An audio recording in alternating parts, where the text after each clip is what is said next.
Баршаңызға қайырлы күн достар, менің каналыма қош келдіңіздер. Бүгін сіздермен полуфабрикат, яғни жартылай дайын өнім түрі голубцидың рецептімен бөлісетін боламын. Дәл осындай қатырылатын жартылай дайын өнімдерді жасап қою арқылы сіз өзіңіздің асыққан кезде уақытыңызды үнемдейсіз, өміріңізді жеңілдетесіз. Әрі осындай қатырылатын өнімдердің менің каналымда түрі бар. Соларды жасау арқылы табыс та тапсаңыз болады. Міндетті түрде жасап көріңіз, арнамнан алыстамай видеоны соңына дейін қараңыздар.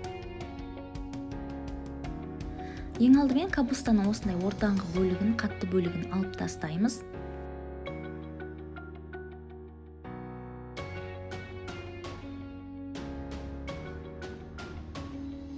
Міне осылай ортасын ойып аламыз және де сыртқа керек емес бөліктерін алып тастаймыз.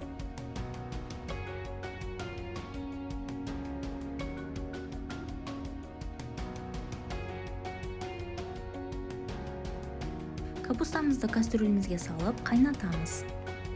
Салмасына тартылған ет және қойдың майын қосамыз.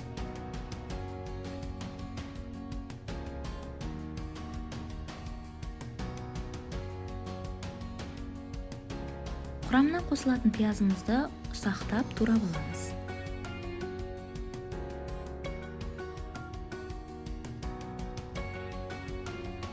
Міне осылай барлық пиязымызды ұсақтап турап шығамыз. Голубциға қосылатын күрішімізді қайнаған ыстық суға бір шайып аламыз. Үстіне күрішімізді салып, татымына қарай тұз, бұрыш қосып, жақсылап барлығын араластырамыз.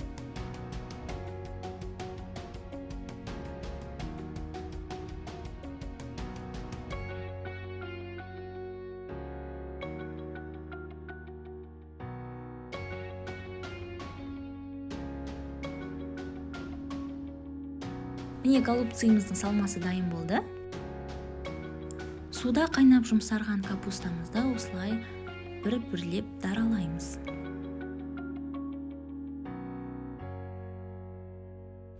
Барлық қабаттарын осылай аламыз. Егер ортаңғы жағы қатты болатын болса, қайтадан суға салып қайнатамыз. Капустаның бір қабатын алып, ортаңғы қатты бөлігін алып тастаймыз. Егер де осындай капустаның қабаты үлкен болатын болса, осылай ортасынан бір бөліп алуға болады. Барлығын дәл осылай ортасындағы қатты бөлігін алып тастаймыз.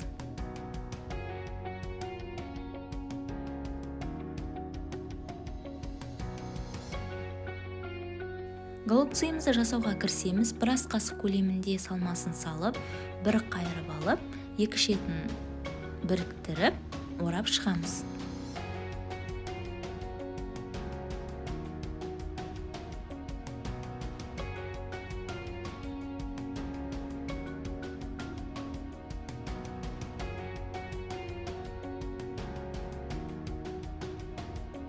Міне дәл осылай барлығын жасап шығамыз.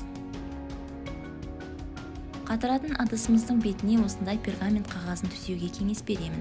Сонда қатқан кездегі жартылай өнім ешқандай да жабыспай, оңай алынады.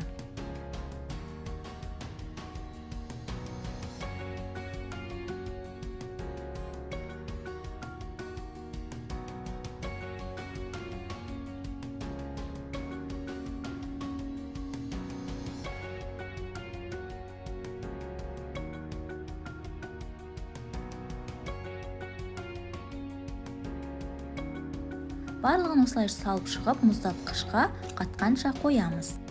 Міне біздің голубциларымыз толықтай қатып дайын болды. Міндетті түрде жасап көріңіздер.